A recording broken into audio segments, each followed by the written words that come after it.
Okay, happy holidays from North Shore Bushcrafting and Survival Skills. We thought we'd do a little series since everybody is kind of locked in and it's that time of year and people might have time on their hands to mess around with their bug out bags or emergency prep bags or rigs or whatever you want to call them. So this will be called What's in the Bag? So today, Mr. Wookie here has been going over his bags, and me on the other hand, I already did some of this, and he revamped his... This is my Raging River Haversack. Very cool. And another thing, a lot of people are going to be doing the same thing because they might have got some new gear for the holidays or Christmas or whatever. So it's just a good time to get your house in order, and especially what's going on with the world. So you take it from here, honey. Oh, this is just basically, it's my everyday, if I'm going to go out on a day hike or whatever bag. This covers just about everything in it that any of your other scenarios are going to cover, except for having the personal information in it. I don't have copies of my driver's license or anything like that, no money, nothing like that. This is just all the other basic stuff that you would need, or that I feel I need or I want to carry with me. And so that's what this is. So I just start out with my basic Haversack bag. Got my whistle in here if I need it for whatever. Always carry that. My saw that I'm going to be trying out at some point. It's the new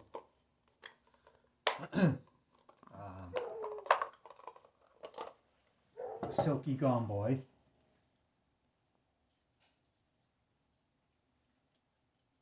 Very nice. Every Wookie should have one. Yeah, you should always have some kinds of cutting tools. Seriously, I heard that everybody's they went from the Baco to the Silky now. Yeah, well, I mean, the Silkies, they're all good saws. There's nothing wrong with any of them. They're all good saws. Yeah, in competition it works so much better. I just wanted to try the Silky because I got tired of switching my Baco from bag to bag. I wanted to put the bags together with the gear in them that I wanted instead of having to keep switching back and forth and losing gear. Because you put it in a bag and you put the bag somewhere, you forget where that bag was, and you can't find that gear. So exactly, this bag I set up so that it's got its own gear for it, so I take off and I go with it. So I got the Silky, I paired it off with the Garberg, which is just a good beefy little knife. And I guess we'll start over here, this side. Well, with the bag, first of all, you got that a couple years ago from Santa, and we ordered that from Raging River. And Raging River Trading Company. Let me get the logo on here and give him some credit.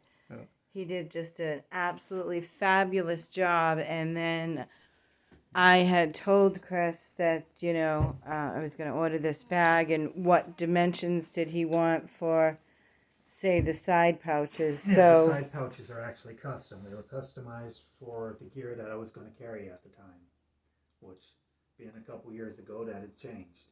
So I'm not using any of that gear in here that I was going to originally carry, but it's still big enough so that it'll carry anything that I want to. So like this hand on this side, here's a quick Wookie tip.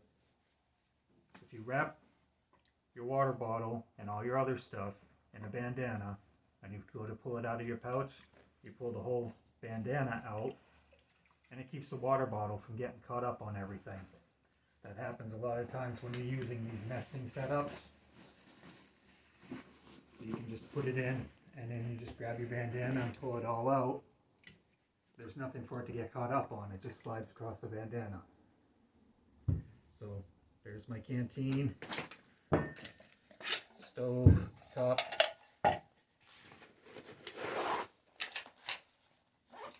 accessories for the rest of this. So, pocket bellows, root kit,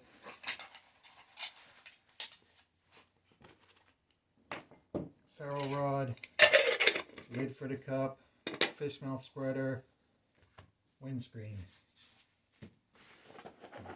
That's over on the canteen side. So that's my basic water. You know, it's a little over a quart.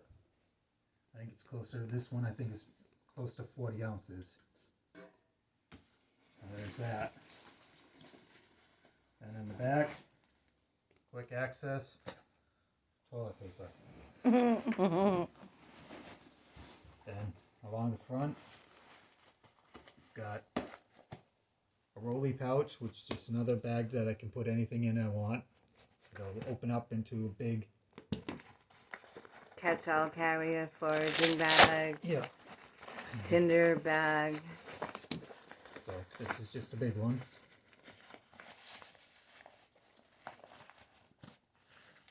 No big deal. And then this side, first aid. That's a trauma kit, right? It's first aid. Yeah, trauma, individual first aid, all of it. That's that. I think that's really important, hon, because people are like building these boo-boo kits and they're not thinking about serious trauma. Like you have the Right. tourniquet and the blood stop, Yeah, and clotting, and there's a video for this first aid kit. So, mm-hmm. And then you go to the other external pocket, and that's my secondary drinking cups and stuff like that. I had just always like to have multiple ways to cook stuff out when I'm out. Plus now everything's getting so difficult, you can't always just build a fire. You gotta have different things to be able to do things. Yeah, we've got stopped by the city's finest. Some places that they won't allow fires. And so this is just another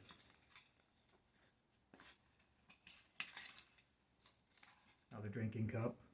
Now that's the Tokes mod with the top that people will really appreciate if they do it. Yeah, it's just a replacement lid for any 30-ounce insulated mug, be it Yeti, Arctic Zone, whatever Walmart carries, any of the big 38 travel mugs that are insulated that will keep anything cold or hot for hours on end. Mm-hmm. And it's just an insulated mug, and it'll fit on most of the 550, the 650, and the 750 mugs.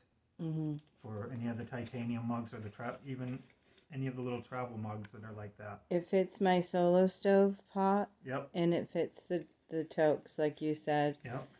And all the Tokes knockoffs belongs to the same thing. But the whole thing is it weighs nothing. And how many times have we tipped stuff over? Right. If this is the last water you have for coffee or whatever, it's just... Yeah, this one's spill proof. Yeah. Or as close as you'll get. And it'll keep your drink hotter longer. Mm-hmm. And keep stuff from falling in. Yep. It's worth it. Some comfort items are worth it. Yep. And so that's just a microfiber towel. Mm-hmm. It's inside. You know, got your basic Trangia burner. So if I've got the Trangia burner, you know I've got to have fuel. And then inside of that also I keep a lighter. And your igniter. And my little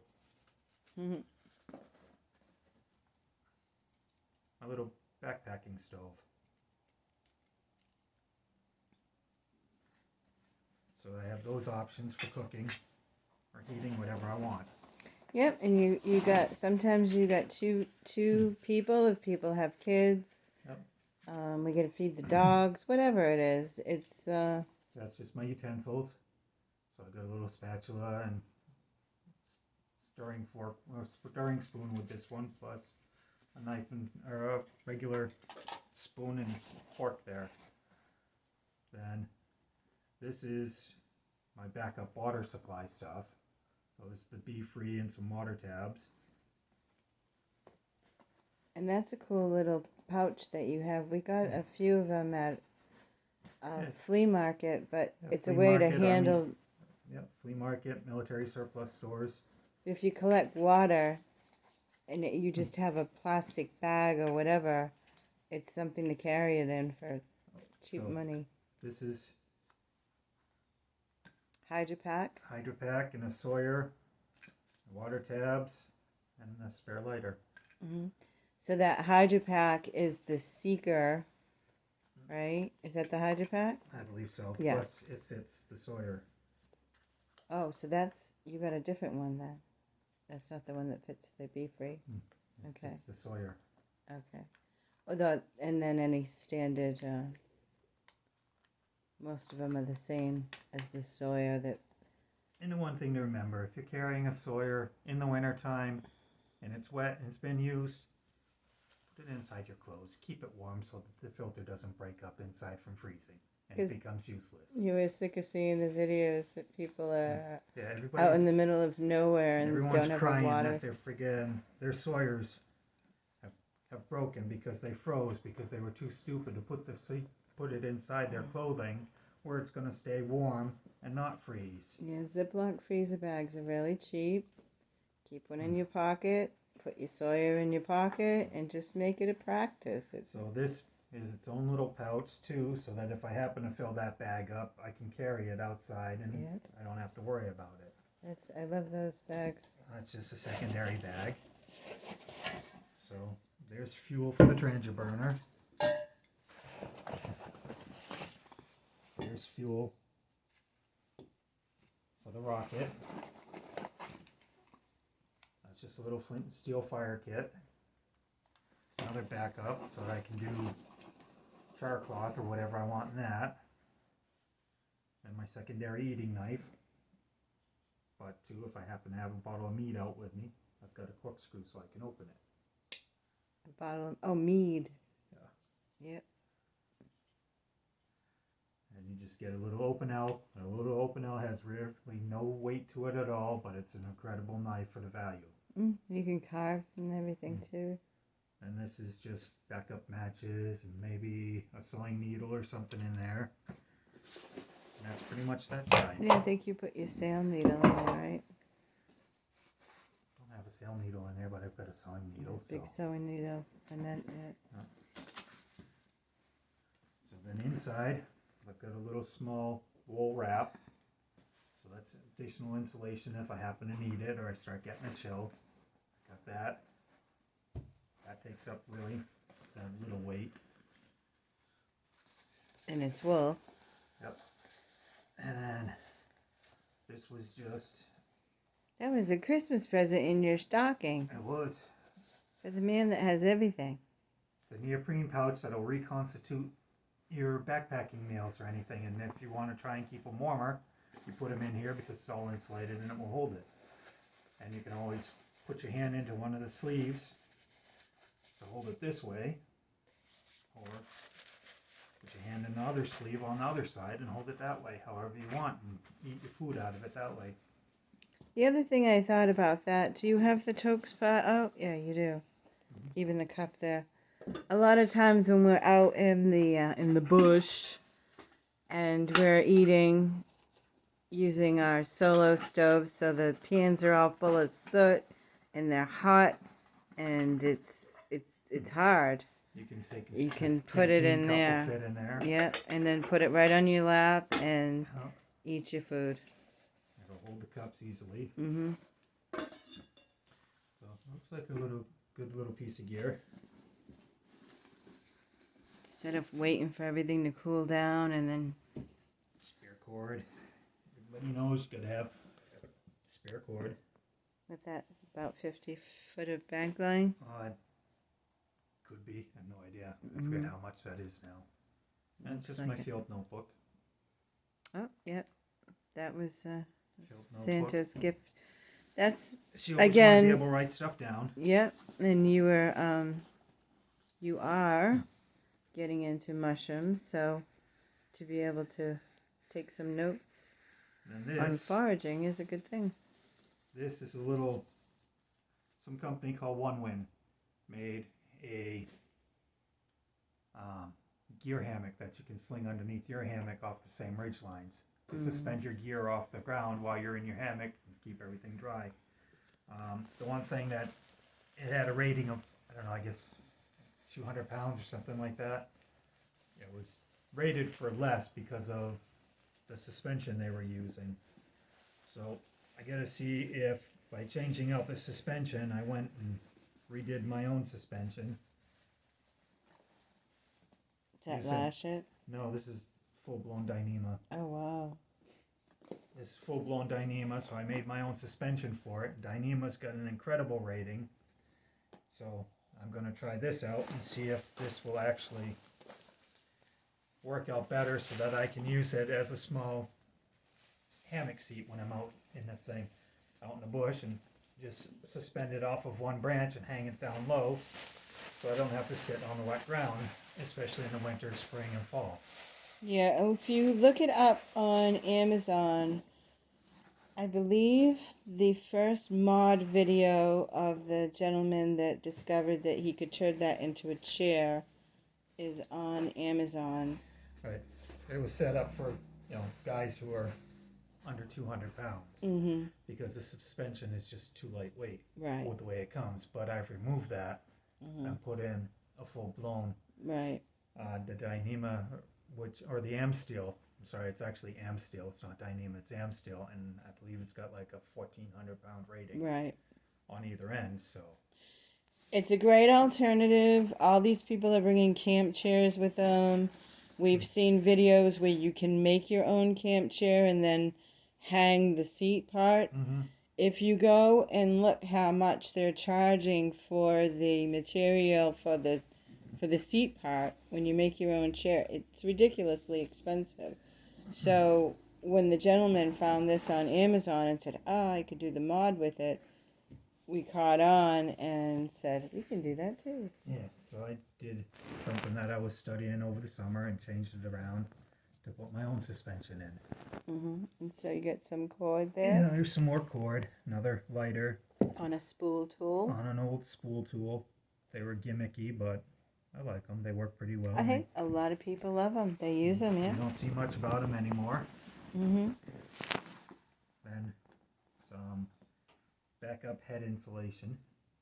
So a neck wrap and a full balaclava. Not to be confused with Greek pastry, the baklava. So it's always good just to have that, especially if you get cold or wet. If you've got that, then you can throw it on any time of the year and keep all that heat around your neck and throat into your head. Yep. It'll help return you and really get you back warm again. Even when the bugs are swarming your head, oh my god. And then just a variety of different food stuff, because I'm not going to go out with all this cooking stuff and not have food. It makes no sense. So there's like some rice stuff. Rice and beans. Yeah, just rice mainly. The best Cliff Bars in the world. Cliff Bars. Just quick energy stuff. There's some bison bars. Bison jerky. Or these things are great. You throw them in while you're boiling up your rice and you reconstitute them, and now you've got beef in your rice. So now you've just added protein to the rice. So, they're not that hard to just carry. They store forever. You saved my life with one of those once. Take up little room. I was having a sugar freak out, and it was either carrying me out of the woods or give me some beef jerky, and I came back to life. So for emergency shelter, I've got this heat sheet, which I would use as a reflector. I would set it up so I would have a reflector if I had a fire or something going, so it would all reflect into me, so it would be behind me. Or I would wrap it over an insulative layer like this, because this will hold in the heat and create the pockets that you want. This will keep it from going away. This will work more as a vapor barrier and heat reflector, which is what it's supposed to be. This is your actual insulator. Right. It alone is pretty, Then my spoon carving knife, it's just gotta have it. Well, because this is not just This is- emergency. This right. is your everyday. Right, this is my bushcraft stuff. Yep. But And it also serves that other purpose too. So then my other little carving knife if I want to carve. the Mora A Eldris. little more Eldris, which, matches my Garberg really nice too. Yeah. So they accessorize real well. And they go good with the gumboy.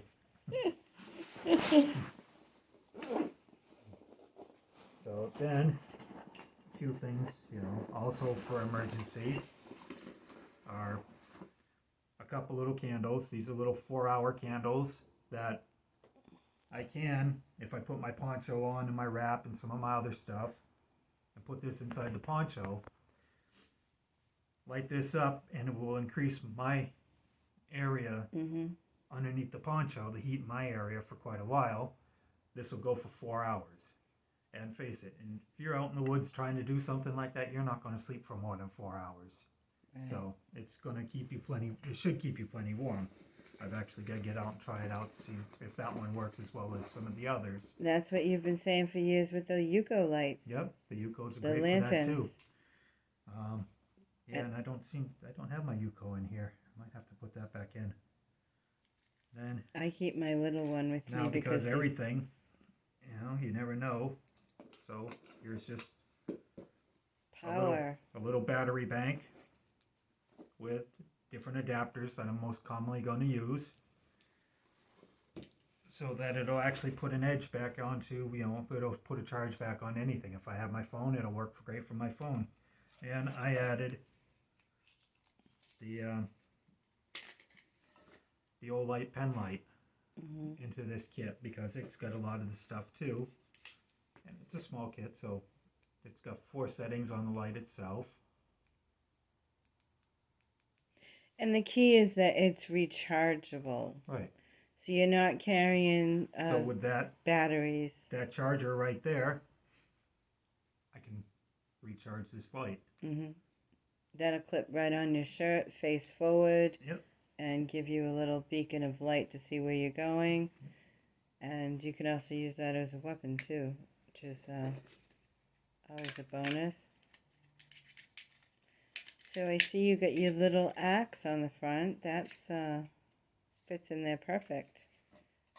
Your climbing carabiner.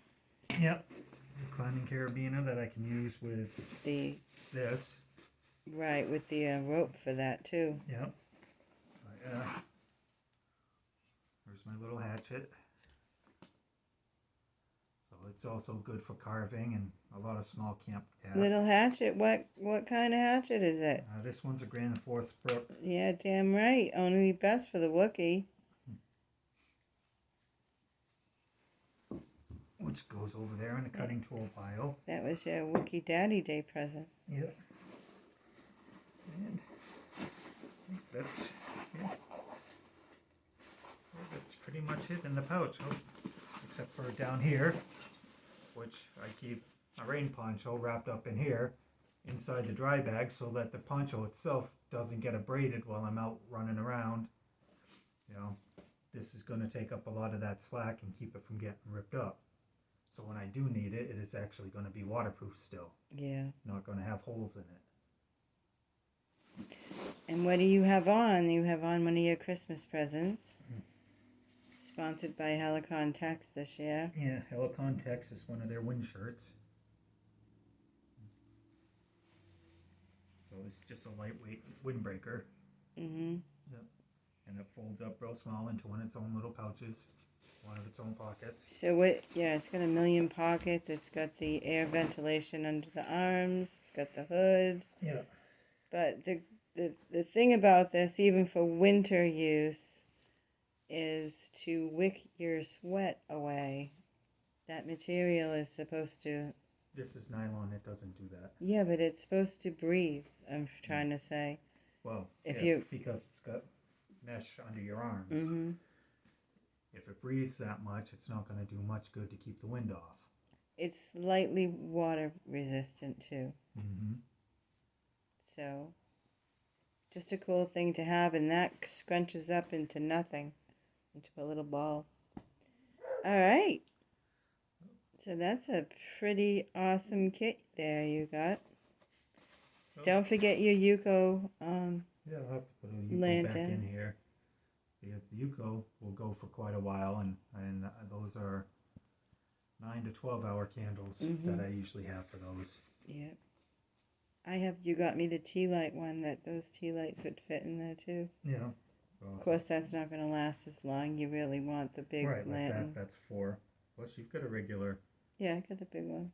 Regular Yuko. Yeah. It's even got the emergency light on the bottom of it. Yeah, all of mine have that. Yeah, and that's a make or break to freeze, right? If you get under your military poncho and you have that, it's a deal breaker. What I'm trying to say. Yeah, it becomes its own little microclimate shelter. Mm-hmm. Yeah. And that's what this poncho. This is You can't beat a military. I always say, like the military bivvy. If I had to grab stuff, that's one of the first things that I grab, the poncho and the bivvy. And it might sound crazy to some people, but this is an old heavy-duty rubberized poncho. yeah. So the thing you're going to have to remember with one of these is that being rubberized, it's not going to let any moisture out. Right. But it's hold it vented, in. then it's not like you're in a sealed trash bag